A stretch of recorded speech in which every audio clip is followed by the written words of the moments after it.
For The Hill, Bob Cusack, and CBS correspondent Nancy Cordes.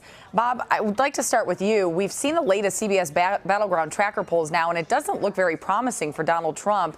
What right now is the state of the campaign, do you think, for both parties at this point? Well, I think for Trump, I mean, he's in a big hole, and he's going to have to hit not just a home run on Wednesday night in the last debate, but a grand slam. He has lost substantial ground in those battlegrounds, including states like Virginia and North Carolina. And now Democrats are going on offense in a state like Arizona, which was viewed as, listen, that was going to go to red all along, and now that's close there. So October has been, Jamie, a very bad month for Donald Trump. He needs to turn it around very quickly. Hillary Clinton's challenges is, hey, don't make any big errors on Wednesday night. Go to a four-corner offense and like they do in basketball, and then win this. But the one thing that Hillary Clinton has to worry about is getting 50% of the vote on Election Day. If she gets 49% of the vote, that's going to be used against her. So I'm sure that's on the minds of Democrats right now.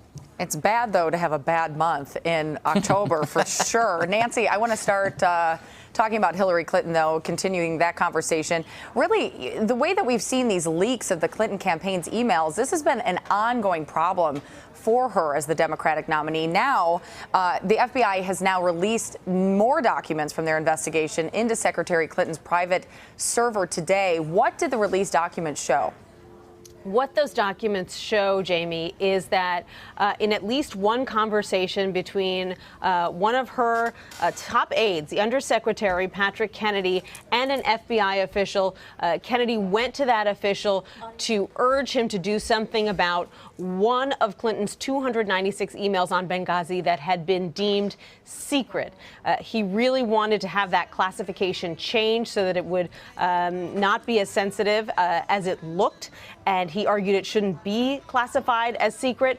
And the official that he spoke to, according to the FBI's investigation, offered essentially, I'll scratch your back, you scratch mine. I'll look into this, see if I can do anything about it. If you help me out with this longstanding request we've had for the State Department to fill some FBI slots in Iraq and elsewhere. It turns out that the FBI official did go to some of his colleagues and found out that there was nothing that he could do about the classification, and came back and told Kennedy about that. But the image remains that there was a quid pro quo going on between the State Department and the FBI as Clinton aides were desperately trying to get some of these emails that the FBI and intelligence officials were classifying as secret, top secret, bumped down to, shall we say, a less controversial classification level. Well, I have to ask then. I mean, her trustworthiness with voters has been a real issue for her since the beginning of this campaign. Do you think at this point, this latest release, Nancy, could cause her to lose any voters?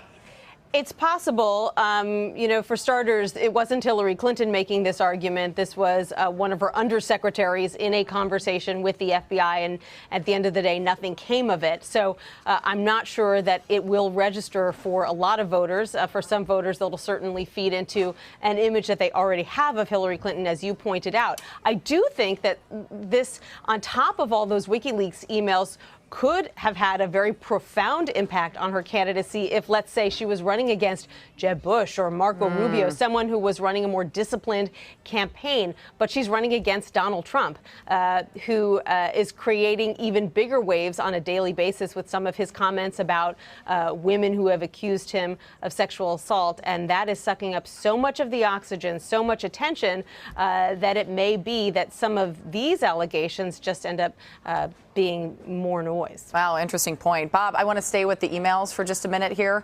House Speaker Paul Ryan released a statement saying, quote, "These documents further demonstrate Secretary Clinton's complete disregard for properly handling classified information. This is exactly why I called on DNI Clapper to deny her access to classified information." Kind of along the lines of what Nancy is talking about, it seems like this might be a good move for Ryan as he continues to try to shore up votes for the GOP in the House and Senate, not focusing on the presidency, but going ahead and maybe using it in the House and Senate. What do you think? Yeah, no, I think it's a good move by Ryan. Ryan has to be, he's very worried about losing seats and also his majority. Now, I think the Republicans are heavy favorites to retain their majority in the House. The Senate is very much up in the air and I think favors Democrats now. So when Ryan is going going after Hillary Clinton, I think that's a good move. He needs to talk about her emails because that's her biggest weakness. And it could be a weakness throughout October, even into November, into December, and then when she's sworn in, Republicans are vowing to do investigations on this and not just stop if she wins the presidency. So Ryan is doing what I think Donald Trump needs to do more, is talk about Hillary Clinton's emails. All right, Nancy Cordes and Bob Cusack, thank you both so very much for being with us today. We really appreciate it, both out of Washington. Thank you. Thanks. You're welcome.